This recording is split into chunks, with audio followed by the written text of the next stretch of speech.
শেখ হাসিনা কি ভারত থেকে পালাচ্ছেন?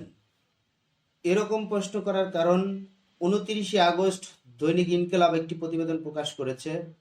রাতের গভীরে শেখ হাসিনাকে কোথায় সরিয়ে নিল ভারত?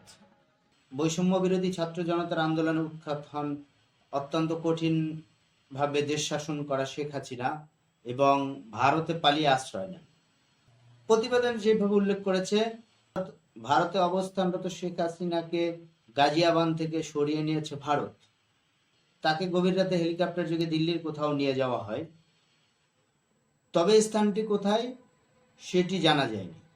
দিল্লির বিভিন্ন সূত্র ব্যবহার করে বাংলা ট্রিবিউন প্রতিবেদন করেছেন, শেখ হাসিনা ভারতে আসার প্রথম রাত কাটিয়েছিলেন দিল্লির কাছাকাছি গাজিয়াবাদের বিমান ঘাটির লাউঞ্জে, ভিআইপি লাউঞ্জে। হিন্দল বিমান ঘাটিটা মূলত একটা সাময়িক ঘাঁটি। সেখানে সাময়িক ঊর্ধ্বতন কর্মকর্তারা যে কেউ অবস্থান নিতে পারেন। সেইখানে প্রথম রাত অবস্থান করার পরে তাকে নিয়ে যাওয়া হয় গাজিয়াবাদ, যেটা উত্তরপ্রদেশের একটা আধা সামরিক বাহিনীর সেফ হাউসে। তবে এখন তাকে সেখান থেকে নিয়ে এসে দিল্লির কাছাকাছি কোনো কোথাও একটা নতুন ঠিকানায় মুভ করানো হয়। ঠিক কোথায় মুভ করানো হয়েছে সেটা এখনো পর্যন্ত জানা যায়নি। তবে তিনি উত্তরপ্রদেশ থেকে মুভ করেছেন এবং দিল্লির কোথাও আছেন, সেটা সব সূত্র মিলিয়ে একটা নিশ্চিত। তবে এই যাত্রাটা তার গাড়ি বহরে হয়নি, হেলিকপ্টার বহরে হয়েছে। এখন প্রশ্ন হচ্ছে, ভারত তাহলে তাকে কোথায় সরিয়ে নিল?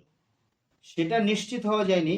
তবে 10 থেকে 12 দিন আগে দিল্লির বাসিন্দারা যেরকমটা বলেছেন, গভীর রাতেরও পরে বা তাদের মাথার উপরে হেলিকপ্টার উঠছিল এবং সেটা খুবই বা কোনো একটা স্বাভাবিক ব্যাপার না, স্বাভাবিক ঘটনা না। এই ঘটনাগুলো অনেকেই তখন দিল্লির ছবি তুলে পোস্ট করেছিলেন, বিভিন্ন সামাজিক যোগাযোগ মাধ্যম, ফেসবুক ইত্যাদি ইত্যাদি জায়গায় পোস্ট করেছিলেন, যেহেতু বিষয়টা স্বাভাবিক না, গভীর রাতের ওপরে ছিল। ঘটনা অনেক পরীক্ষা করে বা বিশেষজ্ঞরা বা মোটামুটি নিশ্চিত হয়েছেন এবং ধারণা করেছেন যে এইটা বা শেখ হাসিনাকেই মুভ করানো হয়েছিল। দিল্লির অনেকগুলো বিমান ঘাঁটি আছে, সেখানে তাকে অবতরণ করিয়ে বা পরে গাড়িতে নিরাপদ জায়গায় নিয়ে যাওয়া হয়। শেখ হাসিনা মোটামুটি অনেকটাই নিশ্চিত যে ভারতে তার অবস্থান একটা দীর্ঘায়িত হবে। সেজন্য তিনি বা সেইভাবেই অবস্থান করছেন।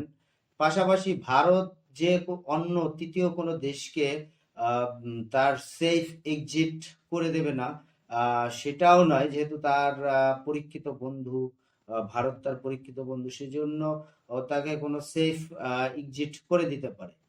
আর এখন পর্যন্ত ভারতে শেখ হাসিনার অবস্থান মূলত সাময়িক ভাবে সাময়িকভাবে এই কারণেই যে তিনি সাময়িক একটা যাত্রা বিরতি দিয়েছেন তার গন্তব্য অন্য কোথাও, সেই হিসেবে এখন পর্যন্ত তিনি ভারতে অবস্থান করছেন।